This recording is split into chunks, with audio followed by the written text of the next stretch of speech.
Pursuit of the Truth, bab 467-468.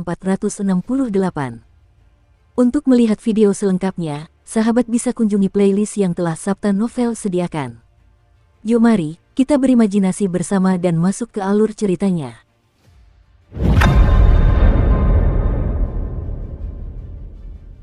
Hampir seketika bulan ke-10 muncul di langit dunia 9 yin, lelaki tua yang sedang duduk bermeditasi dengan tubuhnya tersembunyi di bawah kabut di samping bangkai naga lilin yang cepat membatu tiba-tiba gemetar. Dia membuka matanya dengan cepat dan batuk mengeluarkan seteguk darah. Saat darah itu pertama kali muncul, warnanya masih merah, tetapi segera berubah menjadi hitam. Ketika darah itu jatuh ke tanah di depannya, terdengar suara mendesis di udara. Wajah lelaki tua itu pucat pasi hingga hampir tidak berdarah. Ada juga bercak seukuran kuku jari di dahinya yang telah menghitam. Bercak hitam itu masih perlahan meluas keluar, dan bau busuk menyebar dari bercak hitam itu. Baunya seperti bau pembusukan. Kutukan yang sangat kuat, gumam lelaki tua itu pada dirinya sendiri dengan suara serak. Saat ia selesai mengucapkan kata-kata itu, bercak hitam itu telah menyebar ke seluruh dahinya. Bau busuk semakin menyengat, dan ekspresi lelaki tua itu berubah. Ia mengangkat tangan kanannya, membuat segel, lalu mengetuk bagian tengah alisnya, tetapi begitu jarinya menyentuhnya, tubuhnya kembali gemetar dan ia batuk mengeluarkan 3 tegukan darah berturut-turut. Kematian mengubahku menjadi seorang immortal, para immortal menggabungkan waktu ke dalam dao kita, dan waktu selalu berubah. Lelaki tua itu mengucapkan kata-kata itu dengan susah payah, dan sambil mengucapkannya, ia dengan cepat mulai membentuk segel dengan tangannya, lalu dengan cepat mengetuk berbagai titik di tubuhnya. Bercak hitam di wajahnya telah menyebar ke area yang luas dan menutupi seluruh wajahnya. Namun, bercak itu belum menyebar ke tenggorokannya. Saat pria itu mengucapkan kata-kata tersebut dan membentuk segel-segel itu, tubuhnya mulai layu dengan cepat. Hampir dalam sekejap mata, seluruh tubuhnya berubah menjadi mayat kering. Mayat itu tampak kaku saat duduk bersila. Karena hilangnya kekuatan hidup, bercak hitam di wajah pria itu tidak terus menyebar. Setelah beberapa saat, terdengar suara retakan dari dalam mayat pria tua yang kering itu. Segera setelah itu, retakan muncul di tengah alisnya.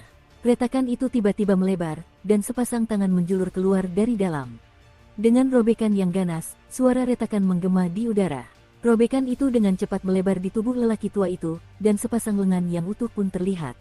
Pemiliknya adalah seorang pria parubaya yang tampak berusia 40-an atau 50-an. Pria itu telanjang bulat, dan tampak seolah-olah ia akan merangkak keluar dari mayat yang sudah kering. Setelah memperlebar celah itu, ia dengan cepat berjalan keluar. Pria parubaya itu tampak sangat mirip dengan pria tua berjubah hitam, seolah-olah pria parubaya itu adalah dirinya bertahun-tahun yang lalu. Namun, dilihat dari penampilannya, pria parubaya itu jelas jauh lebih lemah daripada pria tua berjubah hitam. Begitu keluar, ia terengah-engah, dan senyum tipis muncul di sudut bibirnya. Takdir kini telah tersegel sempurna di dalam alam abadi dan kekal. Aku telah menyelesaikan tugasku. Aku hanya perlu menunggu klon tuanku datang dan dapat menggunakan ini untuk mengklaim keuntungan besar. Kutukan ini mungkin kuat, tapi tidak bisa menghentikanku, karena aku sudah mempersiapkannya sejak lama. Pria parubaya itu merasa sangat puas. Namun, saat ia bergumam sendiri, ekspresinya tiba-tiba berubah drastis, karena ia jelas merasakan bercak hitam lain muncul di tengah alisnya. Rasa takut terpancar di wajah pria parubaya itu. Secara naluriah, ia mengangkat tangan kanannya dan menekan bercak hitam di tengah alisnya. Ia menyentuh zat kental, dan ketika ia mengangkat tangannya, seutas benang hitam lengket tercabut dan bau busuk menyengat hidungnya. Kemampuan ilahi yang diberikan kepadaku oleh tuanku ini bahkan dapat membantuku menghindari penghakiman surgawi. Bagaimana mungkin kutukan naga lilin? Pria parubaya itu tampak ketakutan. Ia segera duduk dan menggunakan kemampuan ilahi yang sama sekali lagi, dan tubuhnya dengan cepat berubah menjadi mayat kering. Tak lama kemudian, sebuah robekan muncul di tengah alisnya. Dalam sekejap, robekan itu mulai menyebar ke tengah tubuhnya. Sebuah geraman rendah terdengar dari celah itu, dan seorang pria yang berada di puncak kehidupannya merangkak keluar. Gelombang yang berasal dari tubuh pemuda itu telah menjadi jauh lebih lemah. Penampilannya terlihat jauh lebih muda dibandingkan dengan pria tua berjubah hitam, tetapi, begitu dia melangkah keluar, bercak hitam itu muncul kembali di dahinya seolah-olah telah terukir langsung di tulangnya. Pada saat itu, tempat itu dipenuhi dengan pemandangan aneh. Jika orang lain melihat ini, mereka pasti akan ketakutan. Tepat di samping pria itu terdapat 2 mayat kering dengan 2 retakan yang sangat besar di tubuh mereka. Salah satunya milik seorang lelaki tua, yang masih duduk bersila. Namun, jika dilihat lebih dekat, akan ditemukan bahwa tubuhnya kosong, dan itu benar-benar hanya cangkang berbentuk manusia. Adapun pria parubaya yang duduk bersila itu, ia juga seperti mayat kering. Tubuhnya pun kosong, seolah hanya lapisan kulit. Pria muda di sampingnya tampak pucat, dan di matanya terpancar ketidakpercayaan dan ketakutan yang meluap hingga ke langit. Sialan, bagaimana mungkin ini terjadi? Aku sudah memisahkan diri dari benang kesadaran ilahi itu barusan, seharusnya aku tidak begitu terpengaruh, tapi pria muda itu bergidik. Bercak hitam di tengah alisnya semakin melebar, dan sekarang tampak sebesar telapak tangan bayi. Aku harus menemukan cara untuk menetralisir kutukan ini secepat mungkin. Kutukan, sialan, aku tidak begitu mengerti tentang seni kuno dan aneh ini, bagaimana aku bisa menetralisirnya? Wajah pemuda itu memucat, ia melompat ke depan dan berlari menjauh. Saat bergerak maju, ia batuk mengeluarkan beberapa tegukan darah, dan bercak hitam di wajahnya semakin membesar. Pada saat itu, semua darah dan daging busuk di dalam tubuh naga lilin yang telah menjadi fosil beserta kerangkanya telah mengeras dan berubah menjadi batu abu-abu. Tidak masalah apakah itu mata naga lilin atau binatang buas yang ganas. Semuanya telah berubah menjadi batu, terutama makhluk-makhluk di kepalanya. Suasana di sana sunyi, ada 2 patung batu besar di sana. Salah satunya milik ular naga, dan yang lainnya adalah naga berkepala 9 milik Suming yang lahir dari lonceng gunung Han miliknya. Mereka tetap dalam posisi terakhir mereka sebelum menjadi fosil. Ada tatapan membunuh di wajah mereka seolah-olah mereka terlibat dalam pertempuran sampai mati. Bahkan jika mereka telah menjadi fosil, jika ada yang melihat mereka, mereka masih bisa merasakan aura pembunuh yang datang langsung ke wajah mereka. Gumpalan daging raksasa yang sebelumnya menyebar keluar juga telah berubah menjadi patung batu. Suming berdiri di sana, tepat di sampingnya. Tubuhnya tetap tak bergerak, dan matanya terpejam. Dia juga telah membatu. Segala sesuatu tentang dirinya telah berubah menjadi batu, termasuk pakaiannya, rambutnya, dan segalanya. Dia tampak tidak berbeda dengan batu, dan bahkan sedikit tekad di wajahnya pun telah membeku. Dia tampak hampir hidup. Ular kecil dan tubuh yang terbentuk dari indera ilahi lelaki tua itu juga telah berubah menjadi patung batu. Semuanya tersimpan di dalam naga lilin yang telah menjadi fosil. Keberadaan patung-patung batu ini menyebabkan tempat itu dipenuhi dengan keheningan yang mencekam dan suasana yang aneh. Satu-satunya yang tidak membatu adalah kepala wanita itu yang melayang di udara. Kehadirannya telah lenyap sepenuhnya dan matanya terbuka. Tidak ada secercah kehidupan pun yang tersisa di dalamnya, tetapi jika seseorang melihat lebih dekat, mereka akan menemukan pusaran lemah yang berputar perlahan di mata kanannya. Itulah alam abadi dan tak terkalahkan naga lilin. Pusaran itu adalah kebanggaan hidupnya. Itulah sumber mengapa ia masih bisa tetap bangga dan pantang menyerah meskipun sangat lemah ketika lelaki tua berjubah hitam mengancamnya. Naga lilin bisa mati, tetapi bahkan jika mereka mati, mereka tetap tidak bisa diancam oleh orang biasa. Bahkan jika mereka mati, mereka tetap akan memilih untuk mati dimangsa oleh jenis mereka sendiri.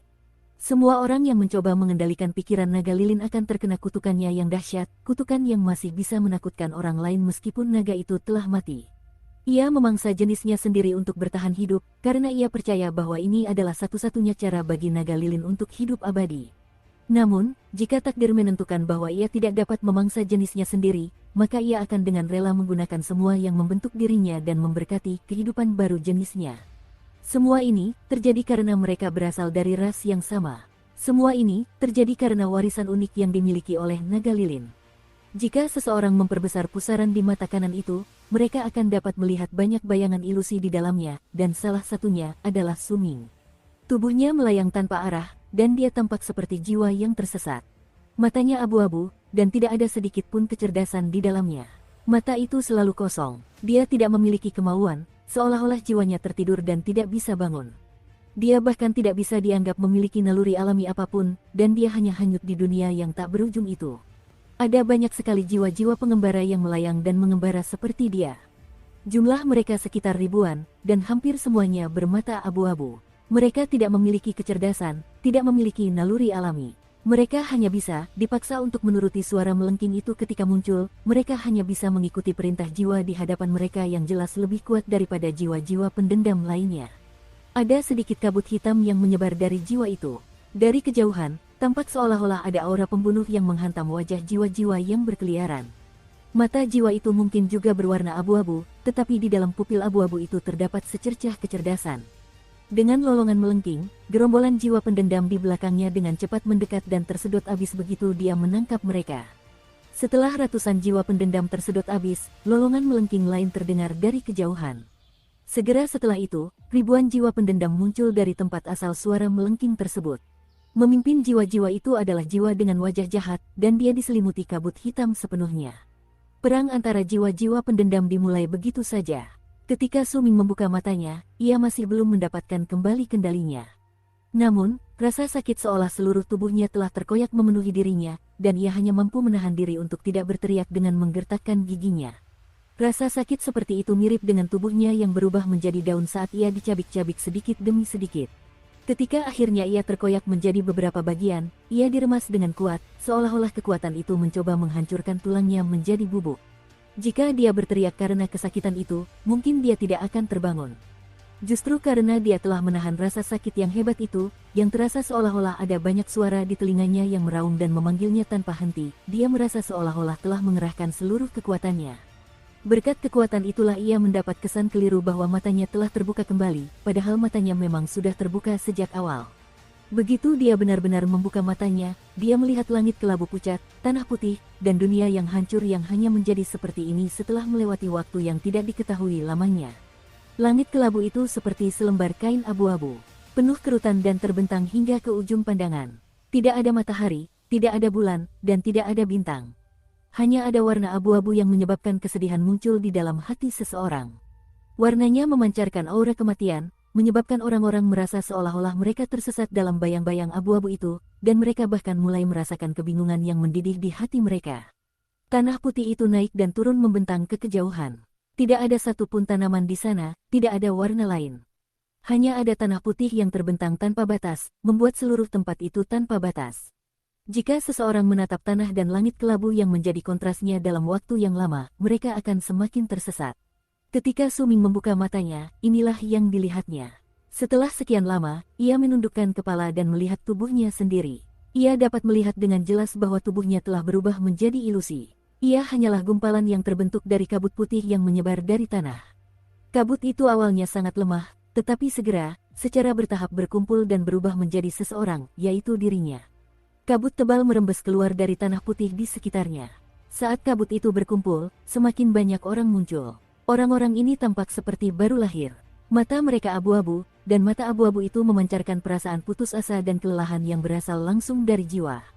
Seolah-olah mereka telah mati berkali-kali tetapi masih harus dilahirkan kembali hanya untuk mati lagi dan lagi.